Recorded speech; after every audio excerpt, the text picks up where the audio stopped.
এই গল্পটো লিখি পঠাইছে ঋতিকা ৰায়। তেওঁ নিজৰ গল্পটোৰ নাম দিছে প্ৰথম দেখাত ভাল পোৱাৰ অনুভৱ।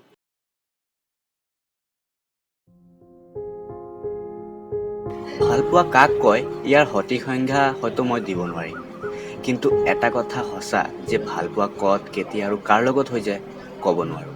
ঠিক সেইদৰে তাৰ লগত মোৰ ভাল পোৱা কেনেকৈ হৈ গ'ল ধৰিব নোৱাৰিলোঁ।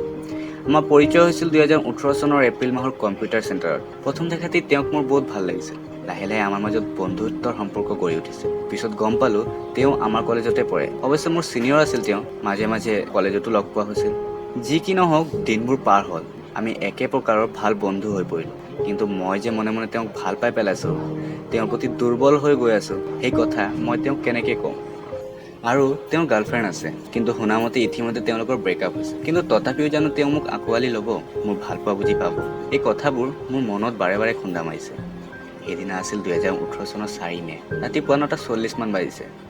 হঠাৎ হোৱাটছএপত এখন ফটো আহিলে, কাৰোবাৰ হাতত মোৰ নাম লিখা। সেইটো আন কাৰো হাত নহয়, তেওঁৰেই। মানে সেইদিনাই তেওঁ মোক প্ৰপ'জ কৰিছিলে। ময়ো একচেপ্ট কৰিলোঁ। তাৰপিছত আৰম্ভ হ'ল আমাৰ প্ৰেম জীৱন। একেলগে কলেজলৈ যোৱা, কলেজৰ সন্মুখৰ প্ৰিন্সৰ দোকানত ফুচকা খোৱা, হাঁহি ধেমালিৰ মাজত আমাৰ প্ৰেম চলি গৈছিল। তাৰ মাজত কিছুমান বাধাও আহিছিল। এজনে মোক তেওঁৰ পৰা দূৰ কৰিবলৈ অপ্ৰাণ চেষ্টা চলাইছিল, কিন্তু প্ৰেমে কোনো বাধা নামানে। তেওঁ 6th ছেমিষ্টাৰৰ পৰীক্ষাৰ আগত কলেজৰ পৰা বিদায় লোৱাৰ সময়ত মোৰ মনটো নাজানো কিয় অলপ বেয়া লাগিছিল। ভাবিছিলোঁ আৰু কলেজত লগ পোৱা নহ'ব, বাইক ষ্টেণ্ডত আৰু কোনে মোৰ বাবে ৰৈ নাথাকে। আজিৰ পৰা কলেজলৈ যাবি নাই বুলি মেছেজো নকৰে। চাওঁতে চাওঁতে আমাৰ প্ৰেম আজি 2 বছৰ অতিক্ৰম কৰিলে। মৰম, ভালপোৱা, হাঁহি, কান্দোন, কাজিয়াৰ মাজতে আমাৰ প্ৰেম চলি গৈ আছে। গল্পটো ভাল লাগিলে ভিডিঅ'টো লাইক কৰিব, শ্বেয়াৰ কৰিব আৰু চেনেলটো ছাবস্ক্ৰাইব কৰি মোক সহায় কৰিব। থেংকছ ফৰ ৱাচিং, কিপ ছাপৰ্টিং, কিপ লাভিং।